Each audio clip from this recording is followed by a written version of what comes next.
1 сағат болып тұрғаныма, міне 4 билет алып. Мына жерде. Міне халықтың бәрі келіп кетіп жатыр. Егер хабар бермесіндер, халық сендерге ойыншық па, халық емес па көтеріп отқан.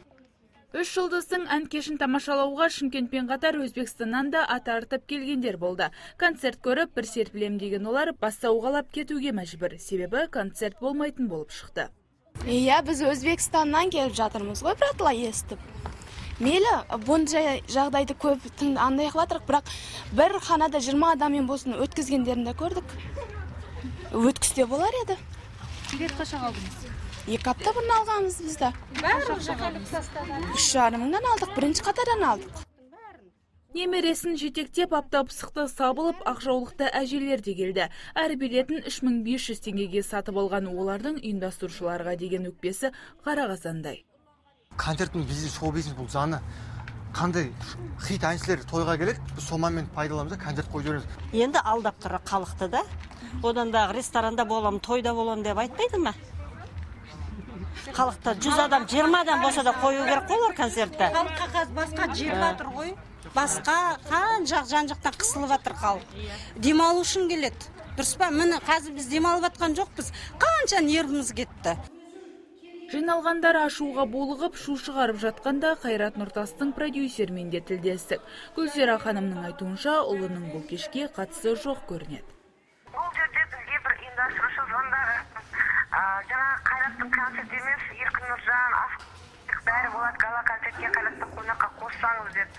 Сосын ақыры тойға келеді ғой деп, Еркін Нұржановтың көмекшісі Әлжанның тойына келеді екен ғой деп. Сосын біз айтқанбыз, біздің рұқсатымызсыз ешқандай концерт болмайды деп.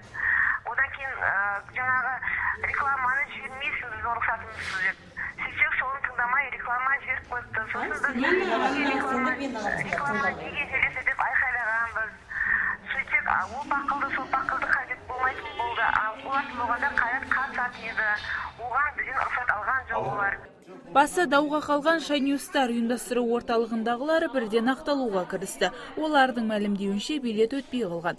Телеарналарға жарнама беріп, афиша жапсырып, шығынға шаш-етектен батыпты. Сондықтан концертті ауыстыруға мәжбүр болдық дейді. Ал шу шығарған халықтан кешірім сұрап, билеттің құнын қайтарып берді.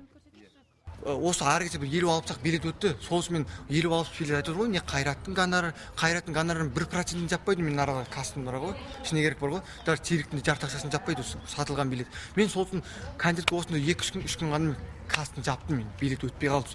Мен общинға концерт араға қойсам 50 адам дейді. Мен Қайратқа тұрамда мынанша ақшаны беруім көппін. Еркінге андай ақша берді, атқарған андай ақша, нақышқа андай ақша, роликке андай ақша. Общем мен арада ішіне керек бар ғой, 3 миллион теңге минусқа кірем. Тағы 3 миллионға кіремін арады минусқа ше. Онда 3 миллион неғылатын мен неғым болған жоқ. Мен бұндай хит әншілерді қосқанымен концерт өтеді деп ойладым өз басым. Үшеуі бүгін тойға келу керек Шымкент қаласына. Тойға келеді, сол кезде мысалы тойдан кейін концерт қоюға осылай ұсыныс жасағанбыз. Ол кісілер келіскен. Сол себеп концерт қойып жатырмыз. Бұл жерде 50 шақты ғана билет өтті. Сол себепті халықтан кешірім сұрап билетін қайтарып беріп жатырмыз. Таңшолпан Шамбай, Мұрат Адинаев, Джалил Алимкулов, ТВК телеарнасы.